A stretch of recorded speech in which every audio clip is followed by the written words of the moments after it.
మీరు డాక్టర్ కాదు, మీరు ఒక ఫిల్మ్ డైరెక్టర్, అంతకుముందు మీరు ఫార్మర్. అసలు మనిషి బాడీ గురించి అతనికి షుగర్ ఎట్లా వస్తుంది, వచ్చిన తర్వాత ఎట్లా తగ్గించాలి, అతనికి వంశపర్యంగా వస్తే అది ఎక్కువ రోజులు ఉండే అవకాశం ఉంది కదా, దాన్ని నార్మల్ చేయడంలో కొంత కష్టమైన పరిస్థితి ఉంటుంది. బాడీకి సంబంధించి పూర్తిగా అవగాహన ఒక డాక్టర్కి మాత్రమే ఉంటుంది కదా, మీకు అసలు ఆ డాక్టర్ నాలెడ్జ్ లేదు కదా. అవును, నేను ముందే చెప్పాను, నాకు ఎందుకంటే ప్రాక్టికల్ నాలెడ్జ్. నేను పుట్టింది ఎక్కడ, చిన్న ఒక పెద్ద అడవి ప్రాంతంలో పుట్టాను. నేను పెరిగింది ఎక్కడ, నేను జంతువులు, పాములు, వ్యవసాయం, మొత్తం ఒక భయంకరమైన వాతావరణం నిజంగా చెప్పాలంటే. అప్పుడు అటువంటి పరిస్థితి నుంచి నేను పెరిగినప్పుడు నాకు అక్కడ ఎందుకు సమస్యలు వచ్చింది, ఫస్ట్ అక్కడ రాకూడదుగా సమస్యలు. అట్లా పెరిగినోడు మంచిగా నేచర్లో ఉన్నోడికి రాకూడదు. ఎందుకు వచ్చినాయి అక్కడ, ఆ రోజుల్లో విపరీతమైన పెస్టిసైడ్ కొట్టడం జరిగింది.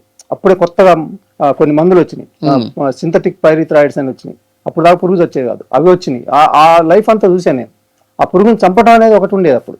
నాకు ఎక్కడి నుంచి వచ్చిందంటే ఈ ధైర్యం కానీ లేకపోతే ఇవన్నీ, ఆ పురుగుని చంపడమే గోల్ అక్కడ. అది చంపపోతే మొత్తం పైరు మనం వేసినంత మొత్తం పోయింది.